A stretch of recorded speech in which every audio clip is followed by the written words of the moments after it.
Welcome to the polling station. I am Joe Twyman from the public opinion consultancy Delta Poll.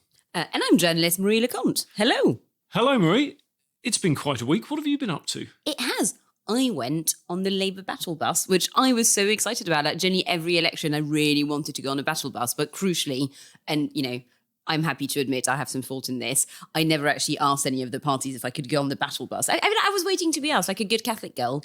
And this time it happened. Do you take part in a real battle on a battle bus? No, so I did, like, genuinely, I had to talk myself down with some great difficulty from trying to find a suit of armour. Just going like, clink, clink. Oh, there's been a terrible misunderstanding. At the very least, a massive banner. Honestly, and it was a bit like, eventually, like, the only thing that stopped me was realising that actually my finances are quite tight at the moment. That would have been so much money spent on a very, very short-lived bit. So how do you get on a bus? Well, I mean, you'd fucking think that'd be a straightforward question, right? No, so I mean, I basically had an increasingly comical week. So on Monday, because I write a weekly newsletter for the newspaper, which I greatly recommend. It's really fun. And yeah, so on Monday, my overlords said, would you like to go on the battle bus on Wednesday and Thursday? And it's like, yes, I would really enjoy that. Do you get a choice of which battle bus? So that was Labour's one. Yeah, I will say that's maybe another thing for another time. But I have emailed CCHQ over the campaign and they've just never replied to my emails. So who knows what the Tories are up to. But you know, so I'd love to go on the Labour battle bus. So I got put in touch with them. And then on Monday I was okay, so where are we going? Where am I coming to meet you? And well, we can't say. So, all right. They don't come and pick you up then, like school buses. So yeah, and my thing is a bit like, you know, Britain is quite big, but fine. So Tuesday is like, okay, it's tomorrow. Where am I meeting you, tomorrow? And they're like, nah, come say. But like about an hour later, they were like, oh, by the way, so we are having dinner tomorrow in a restaurant. We'll send you the menu options. Can you pick what you want in advance? Fine. And then, you know, and I don't want to throw flowers at myself, but I am just incredibly clever because I thought, what if I Googled the menu? And in order to find out where the restaurant is, and then they will tell me where we're going. Which again, please don't be, you know, this don't feel Big cowed by Mac my of intellect. Which they mention. Yeah. Where can I might sell one of those? So Googled it, found out we're going to York. So I booked a train ticket to York for Wednesday. Oh wait, so the battle bus does not take you to York? Well, no, so they were, I believe, in Hampshire before that. And busy by the time I got an email from the Labour Party saying, okay, well, we look forward to seeing you in York. I was physically in York. But yeah, no, so I think that the level of like secretiveness has been off the charts this time. I was speaking to other journalists who've been on the bus for longer. And so I think on one occasion, journalists were kind of emailed the night before saying, take the, I don't know, say like the 746 from Victoria Station. That's that. And again, not unreasonably, the journalists were like, cool, so where do we stop? Trains tend to like start at a place and then stops occur. And then I know we'll only tell you the stop later. So the journalists had to get on the train not knowing where they were stopping. How do you buy a ticket for that? Yeah, I'm guessing you buy one for the last stop.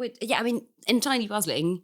On another occasion, apparently, so last week, a couple of weeks ago, the bus was driving, the journalists were on the bus, and they were just not told where they were going. So they were physically driving somewhere. So actually the question about how to get on the bus was weirdly harder than I thought it was going to be. And what happens on a battle bus?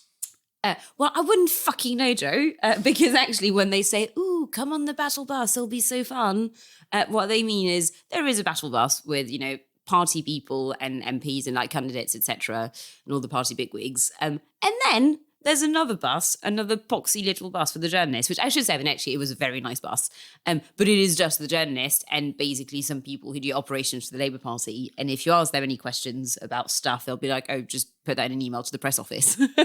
And everyone on the bus has to pay to be there? Yes, so I believe, again, I'm not really involved in that part, but you don't pay. But... so I don't know, passenger princess. No, so I think every publication has to pay for a spot for the entire election on the bus that is not the battle bus, which is why I believe I got sent, because everyone else at the who actually has a serious job was doing other stuff this week, and they were like, we can just send Marie. Is it something you would do again? Well, so I think I was really lucky in that. Again, so we stayed overnight in York, and then we took the battle bus to York Outer. But actually, so that bit was quite comical as well, because they were like, "Oh, we have to meet outside the hotel at this time to go to that visit and stuff." After which point we drove for, I want to say, 13 minutes. It would have been a 45-minute walk to the location. Now, I walk 45 minutes every single day, but I would have just walked there. But I'm glad to say I got to be on the battle bus. But yeah, a slightly weird, just quite silly experience is how I would describe it. We're going to move on now to audience questions. We've actually received questions from our loyal listeners and viewers. Which I really like as well, because I don't believe we asked for questions, so that they're the best kinds, like entirely unsolicited. If you do have any questions, though, be sure to hit us up on our respective socials. But for this week, we've got a series of questions to answer. Firstly, from Henry Dyer. Oh, I'm aware of him. Denry Hire. Might you have some deep dive coverage of contests in the South Coast? Ooh. Well, we'll come on to Constituency of the Week later, but I do think that Penny Mordaunt's contest in Portsmouth is really interesting. It is, yeah. I don't think she's having the best time necessarily. Well, her constituency, Portsmouth North, is a bellwether. In other words, it's a constituency that follows the winning team. And it's certainly looking like it's going to be a real scramble for her to hold on to it, which, of course, then has really important implications for future Conservative Party contests. And certainly the description of the runners and riders as the Kemmies and the Pennies would have to be revised if Penny was thrown out of Parliament. I know, and it must be such a weird thing, because I've definitely heard from several people that she is quite actively preparing to run for the leadership. So imagine going from that life to just not having a job at all whatsoever, like from one to the next. But I think so, and she's probably in a really tough situation, but I think quite a lot of Tory MPs at the moment in kind of like nominally safe Tory seats. I think anyone in not super safe Tory seats is a bit like, I've lost, that's that. But I've definitely spoken to some MPs who would not have worried in a different election, kind of going, yeah, we have no idea. There's kind of no way of knowing. And also at this stage, not always clear how much we can do as just like as candidates, as people, like, fine, we can go knock on some more doors. Is that really going to change anything? Well, like, the tide may take you out or it may not.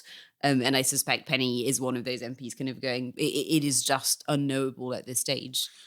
And maybe the next Conservative leader will come from further down the South Coast. Ooh. Well, just the sea. It's a fish. The next Conservative Party leader is a fish. You heard it here first, folks.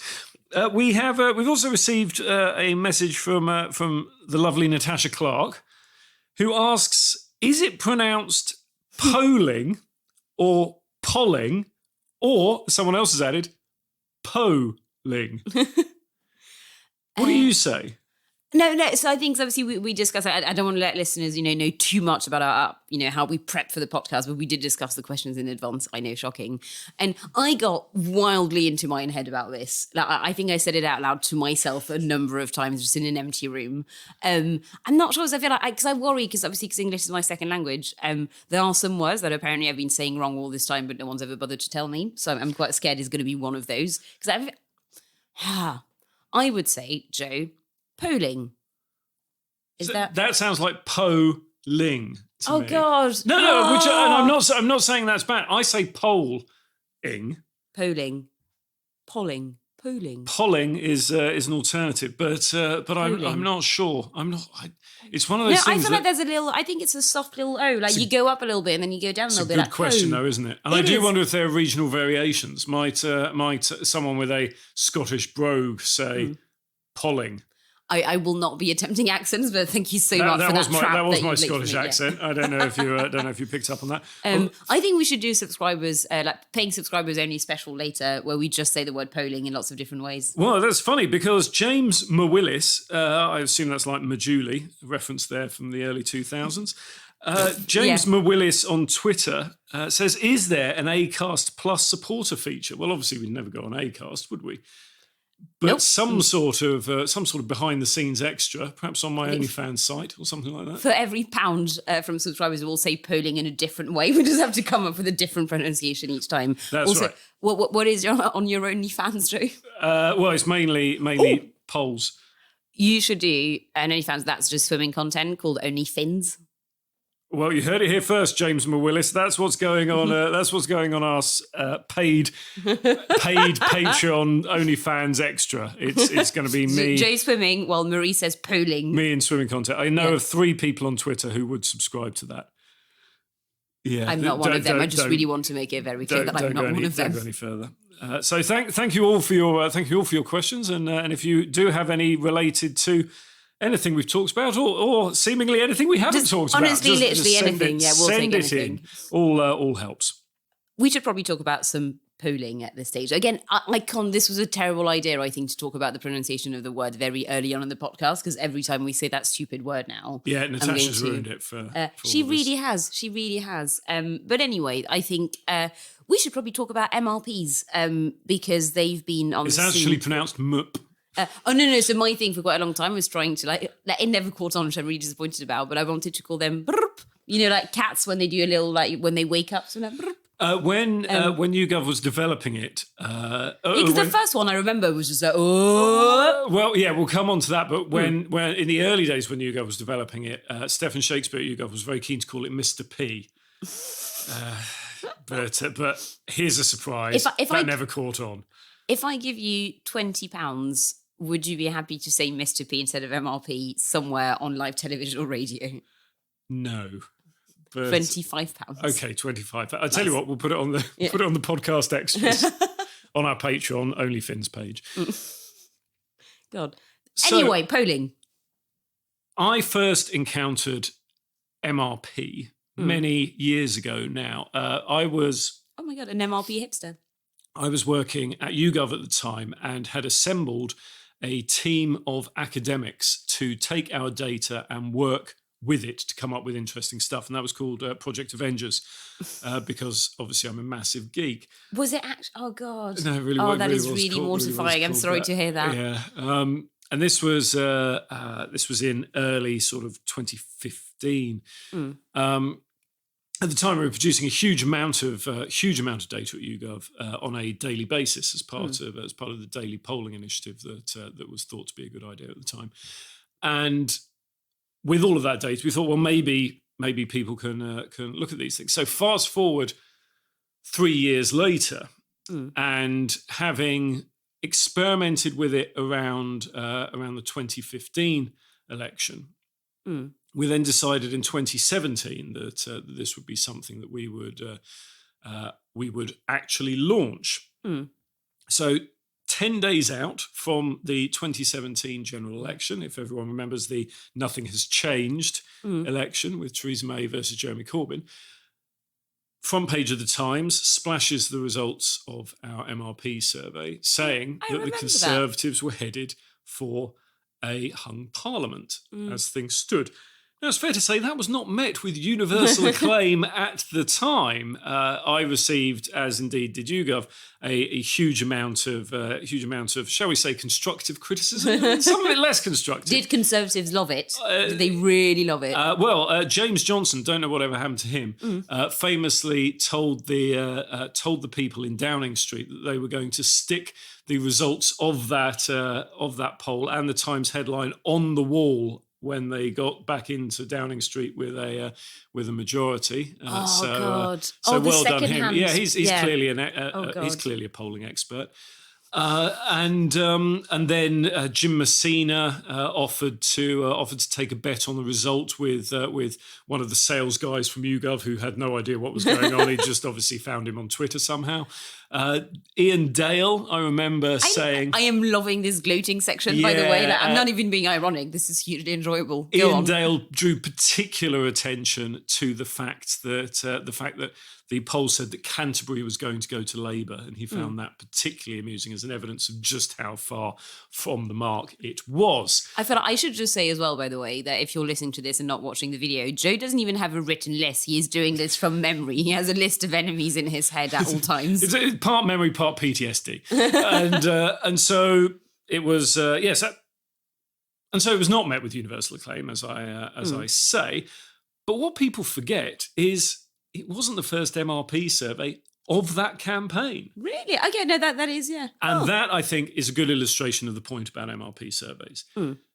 there had been one conducted by Lord Ashcroft earlier in the campaign, which showed the same thing as the conventional polling, which was a large lead for Conservatives.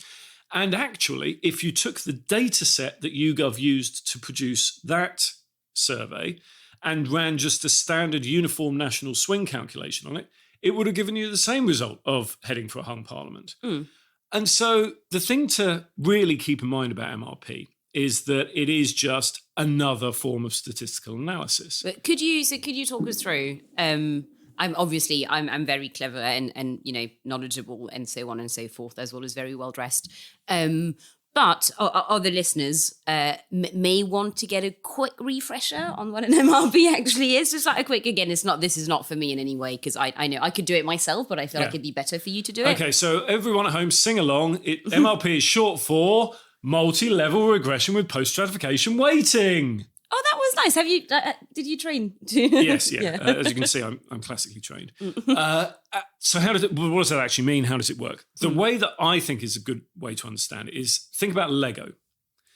A conventional poll will be like a constructed ball of Lego. Okay. And you want to estimate what the individual constituencies are going to do. And so you get that big ball of Lego, and you break it up into lots of individual pieces, and each one of those pieces is one of the constituencies. And you can use techniques like uniform national swing, the favourite of David Butler, the godfather of psephology. You can use techniques like that to break that big bit of Lego down into the individual blocks. The way MRP works is to turn that process around. It uses a whole load of data and statistical modelling from things like the census and other data sets as well to get a sense of what each individual constituency looks like. It then uses large samples, much larger than traditional conventional surveys. Lamples, we call them in the business. So whereas a traditional conventional survey might use 1,500 to 2,000 respondents, you might get 20, 30, 40,000 in an MRP survey. And they use all those respondents to then model each of the individual constituencies. So each of those individual pieces of Lego will be statistically modelled and produced using this data. And then that is all combined to make the single piece of Lego. To make a massive Lego dick and balls. Out of the individual pieces. But the really important thing to remember is that the process that you go through to model that those individual constituencies varies depending on MRP. And MRP is a bit like statistical weighting. All conventional polls use statistical weighting to estimate national figures. But statistical weighting will vary from pollster to pollster. They'll use different variables and targets and things like that. And it's similar with MRP modelling. Which variables you throw into your process, which data you use, that's all important. And models vary from agency to agency, which is why you can get a situation as we had this week. Yeah, because this week was, I am sorry to say, I found it really funny if wasn't it like three of them released in quite short succession? Three of them were released within hours of each other. Yeah. But it's worth pointing out, one of those, the one from More in Common, for instance, the fieldwork for that began on the 22nd of May. Oh! Exactly. Might a few things have happened since the 22nd of May? And I've been during an election campaign? Yes, of course. And so that couldn't take full account of those events. And similarly, and perhaps most importantly, MRP models don't take account of hyper-local factors. Yeah, I knew that. So in other words, if, let's say, Nigel Farage is running in your constituency, can't take account of that. Let's say, I don't know, Rishi Sunak is the Prime Minister and he's running in your constituency. Doesn't take account of that, etc., etc. And so these are all using a series of assumptions and decisions that vary depending on who's producing the poll. Right. And indeed, some pollsters, More in Common than have been quite open about this, adjust their model as they go along. Right. Okay. Now, they would say, and we have no reason to dispute this, that they are improving it, improving the process. But they're just making it worse each time. Like they've been very clear. But still, exactly. They these are things that can take. I mean, we use models for private commercial work at Delta. They go to another school, and they go to another school, and most importantly, they take years to develop. And so, would one that's perhaps produced in less time been more effective or less effective? Again, it depends on the assumptions and the decisions made. So I guess my next question is a bit of a tough one, which is that sort of from the outside, and obviously, we all remember where we were when that massive MRP came out in 2017 and kind of changed the course of the narrative of the election, blah, blah, blah. 2019, we had quite a few, but this really feels like the MRP election. And I can't tell. So the thing I can't quite tell is that because they genuinely are a lot better and precise than kind of like more conventional just opinion polling? Or is it just that, because I think Westminster does do that thing of going, ooh, a shiny thing.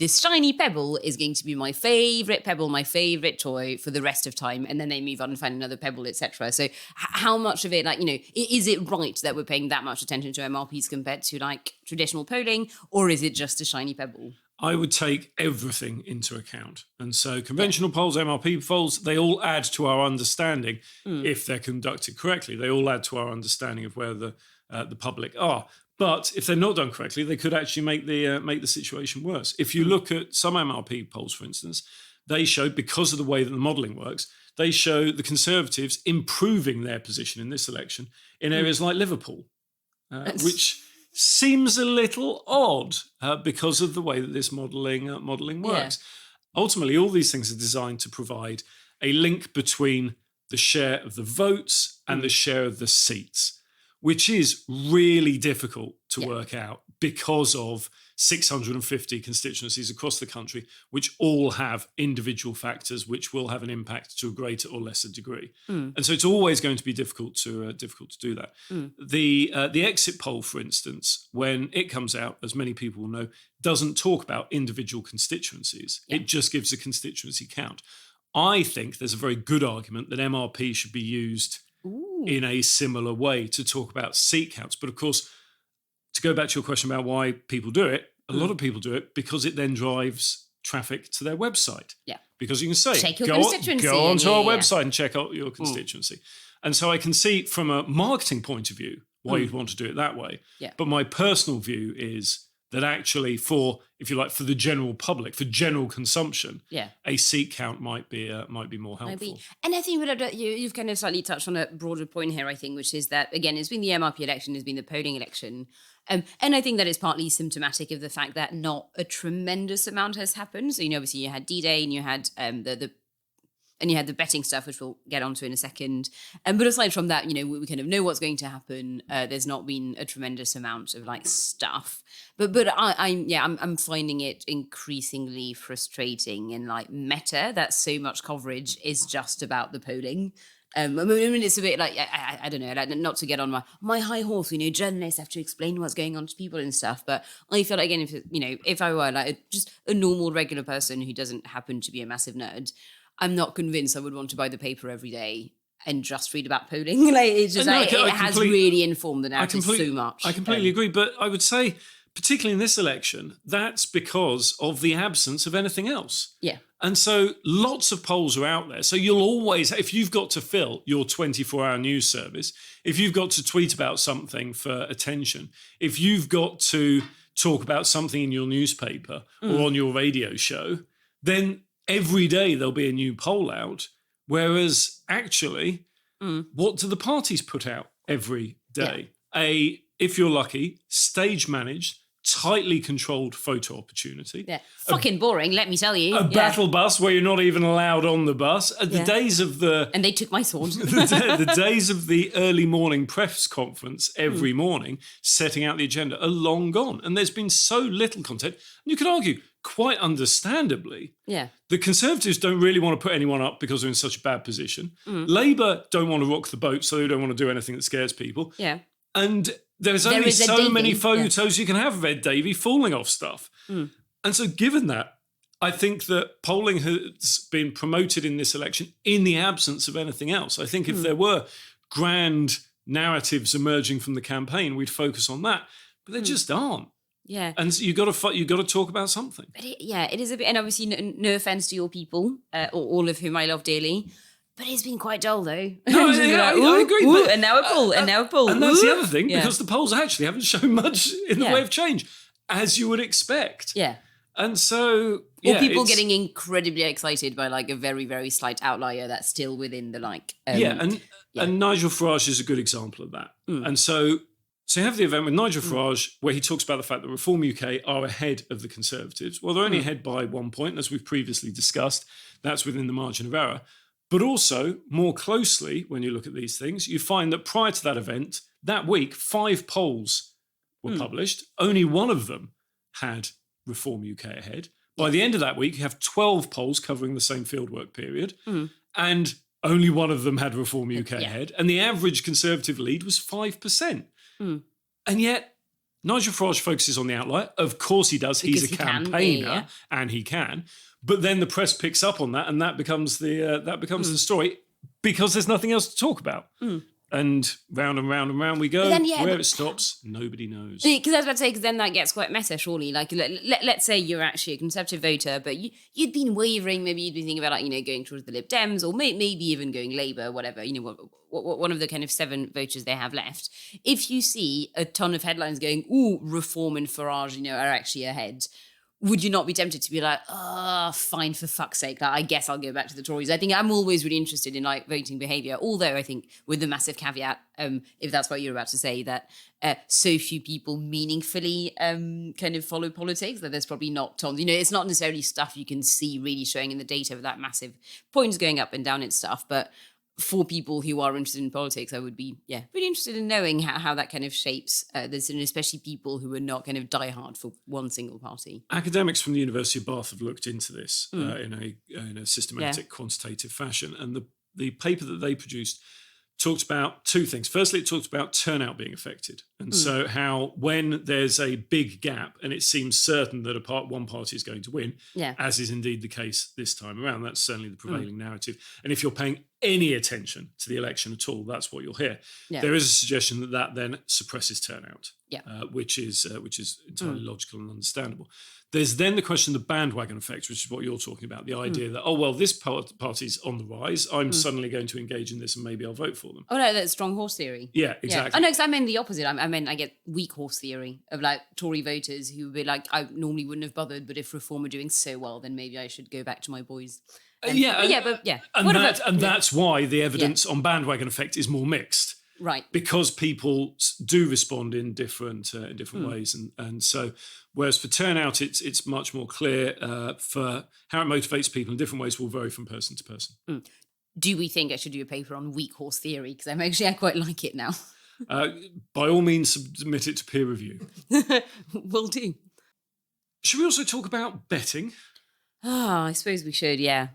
Are you actually a betting man, Joe Twyman? No, I'm not a betting man, with the exception of the large amount of money that I have won betting on very specific political contests. And I see that not so much as betting, I see that as taking money off people who challenge my expertise. If an armchair expert out there is willing to put his money where his mouth is, and I assume it always is a he, and bet that he knows more about something than me, I am happy to take that money from him. I would characterise as that way. And certainly the Theresa May Memorial sofa that I sit on each evening is testimony to that. It is a weird thing, and we'll get on to the bigger stuff in a second, but the occasional like decent odds you can get, which I think are based entirely on just people who are very ideological, being very hopeful, etc. Because I think the first time I put a bet, I want to say it was in 2015, general election, where for some puzzling reason you could get decent odds on Plaid Cymru getting more seats than UKIP, and it was like, but they obviously are going to get more seats than UKIP. Like, this is such a weird, and I didn't make I think I put a fiver or something, but yes, I always find it really interesting. I think the famous recent example is probably the last US election as well, where that is the only time I've ever put a large bet on something, because the odds weren't that good, but for I would say a full 24, 36 hours after that we knew for certain Joe Biden had won. You could still bet because the Trumpers were insane and also in the denial stage of grief. Well into December, you could still get sort of a 10% return. Yeah. Because people were so ideologically driven that they believed Trump was going to be president. And so you could bet £3,000 and get £300 back. That is exactly what I did. That, like, especially, like, I think specifically £3,000 because I think that's all I had in savings at the time, and I was, I'm just going to put my entire savings there. And get where 300 else are you quid. going to get a 10% return in a month? No, exactly. And what's interesting about that is, of course, it's an illustration of the fact that ideology drives people's decisions on betting exchanges in a way that it doesn't drive their belief when it comes to sort of horse racing in a lot of cases. But it may do it with football, for instance. It's a variation on that. I want to demonstrate my love for the England team, so I'm going to bet money on that. And this is a variation on that. I want to demonstrate just how much I believe in Donald Trump or Nigel Farage, and so I'm going to put my money where my mouth is. And yeah, it's very easy to see how people get wrapped up in that. But at the same time, it's very easy to take their money from them in such circumstances. Particularly when, as I say, after the result of the US election had been declared, It was really weird. you could still get a 10% return. Again, I enjoyed it, but yeah. But of course, we're not talking about that exactly this week, are we? No, we're not. I believe we're talking about the number of people around kind of Rishi Sunak and number 10 putting bets on the date of the election when they knew about the date, but no one else did. And of course, these investigations are ongoing, so we probably shouldn't comment on any specific cases. Absolutely. But yeah, But having said that, yeah. Anyway, no. So I actually kind of want to open this by being, and I don't usually think of myself as a kind of like controversialist and stuff, but I don't. Like, it's clearly a bad political story because it's a bad look for the Conservatives. I think Labour can clearly get one rule for them, one rule for you, etc. Like, it looks grubby, but.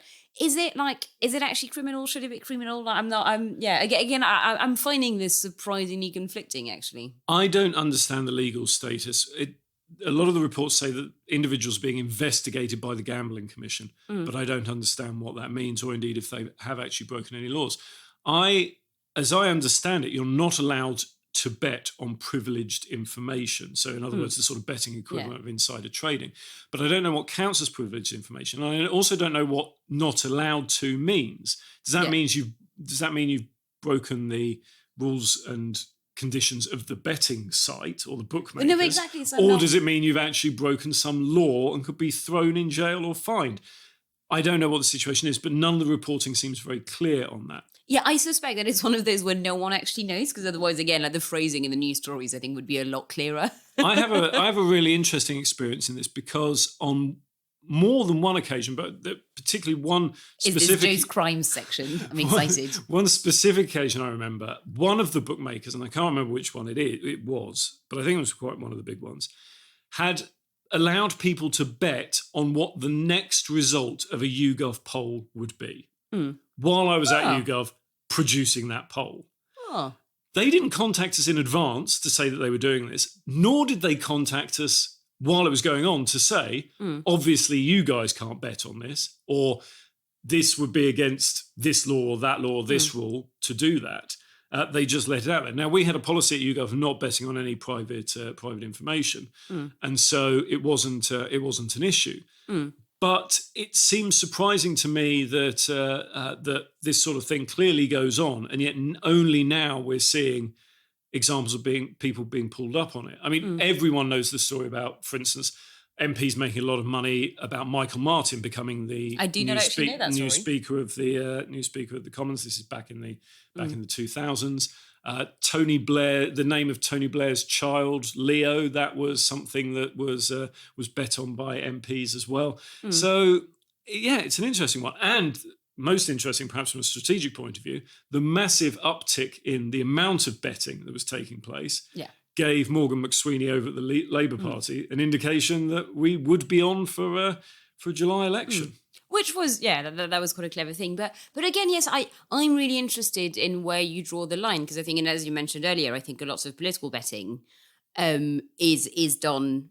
So I think a lot of political betting only really works if you're if you're a Westminster person, effectively, and I think lots of leadership contest stuff, you can probably get decent money just out of, like working in Westminster and talking to people and getting a really good sense of what's going to happen, etc. But like, at what point does that cross over again into like an amount of information a kind of random person couldn't possibly have? Like it is, and I guess that's a more philosophical concern, but I do find it quite interesting where there's presumably stuff I could have bet on because I don't know, let's say this is generally like a random fictional example, but if there's a leadership contest about to happen between like 3 people, and if let's say as a gossip minded kind of political journalist, I know that one of them, I don't know, like killed a man once, and I would definitely bet on the one remaining person that seems most likely to win, etc. And then so at what point does that go? Do we go from that, which is probably the people who consider to be socially acceptable, into the line where it becomes something that is either a crime or are definitely incredibly frowned upon? Or similarly, let's say that you're a pollster and the leadership contest that you're talking about takes place, and you as a pollster independently run a survey that shows that one of the people is ahead by some distance.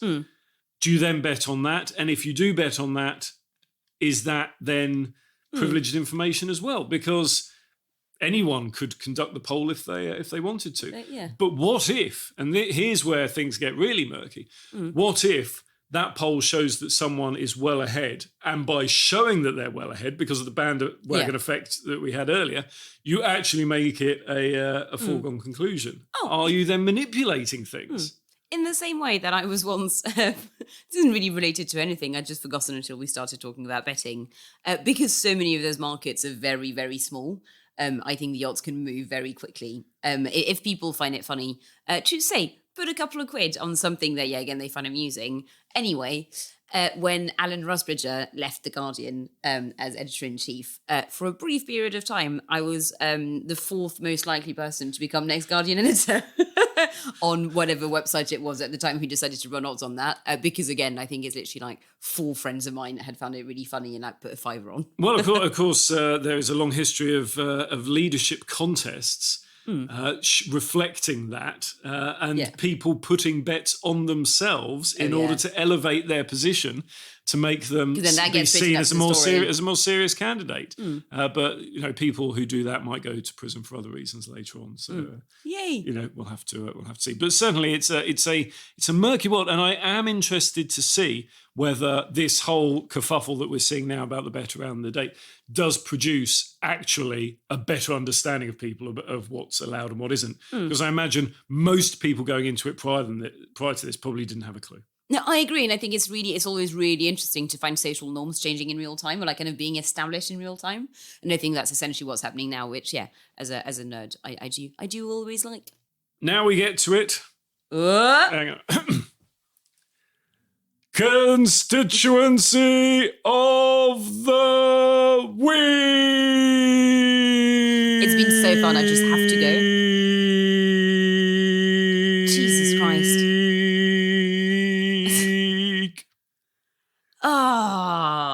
So here we are. I thought this week we could discuss the constituency of Richmond and Northallerton in Yorkshire. Ooh, fancy that. That, for those who don't know, is Rishi Sunak's constituency, and it's which was until recently like one of those seats, right, where you could put a fucking like Tory rosette on a donkey and they'd win, right? Well, I wouldn't characterise Rishi Sunak in that way, but it is true that it was a very safe maybe a little seat. meerkat. I feel like he'd be a meerkat. He's got a meerkat-y person. So if you put a blue rosette on a meerkat, then they would win. Continue. Hang on, sorry. When this was the constituency just of Richmond, before Northallerton was added, it was previously William Hague's constituency, and now, of course, it's Rishi Sunak's. He won with just the small 27,000 majority last time around, with nearly 2/3 of the vote. Labour were in second place, but a long way behind. The reason we're mentioning it, though, is that this time there's a lot of suggestions from the MRP surveys that... What's an MRP? that there's a chance, there's a chance that... The reason we're mentioning it this time around is that MRP surveys, as discussed, occasionally point to the danger of Rishi Sunak losing his seat. That would be a first, wouldn't it, in British politics? I believe a prime minister losing their seat. Yes, there's a slightly more complicated situation with Arthur Balfour at the turn of the century. I think in the 1904 election, but certainly in modern political history, nothing like this has ever occurred. And indeed, no one's quite sure what would happen, thanks to the brilliant way that Britain handles these sorts of things. We don't have specific rules about this. I think were the Prime Minister to lose their seat and their party still win the election, that would be more of an issue, and we might be plunged in some sort of weird constitutional crisis. Yeah. I think, given that this time around the only circumstances would be that if the Prime Minister lost, their party would lose as well. You then just say, OK, the leader of the opposition then goes to the palace. Yeah. Last time around, there were suggestions that tactical voting might be able to unseat Boris Johnson in Uxbridge. I believe we'll talk about tactical voting next week. Or the week after. Nothing happened with that. Johnson made it back in. I would be surprised if Sunak did lose his seat this time around. If he did, then really the Conservatives would be down to such low numbers that it really is then sort of existential risk.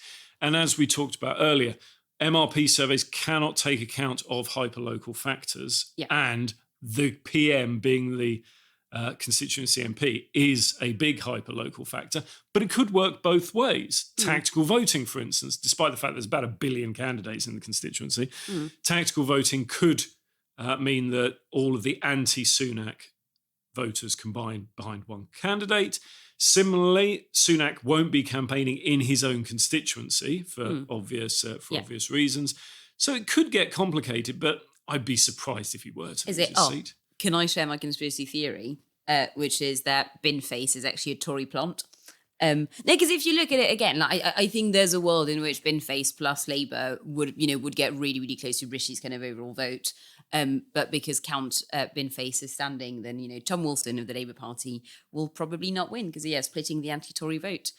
So what I think it is worth mentioning as well is that obviously Rishi is PM, but he's really not been an MP for that long. Because usually when there's a prime minister, and I guess Boris was kind of an exception in a way as well, even though he'd been in Parliament before in a different seat. But normally when you talk about prime minister, you think kind of Theresa May, or you think party leader Jeremy Corbyn, etc. People who have been in their constituency for a very long time and people know them, etc. And I think Rishi's been there for not even a decade, which I find completely baffling. Yes, that's right, and it will be interesting, of course, as to whether he stays in the Houses of Parliament. And if you were electing an MP in that constituency, would you mind if they then left almost immediately? It's a really interesting decision. I invite anyone from Richmond or indeed Northallerton to get in touch and tell us how they're thinking about things. I'll say my one insight is that currently Tom Wilson, who's now running in Richmond, is my neighbour in South London. I see him quite a lot. So again, I think that was a hell of a commute. It's a slightly odd thing of going from someone I've known for years and who's just my neighbour to going, and he's now standing against the Prime Minister. Sure. That was the polling station. Please like and leave a review. It helps other people find the podcast. We'll be back next week.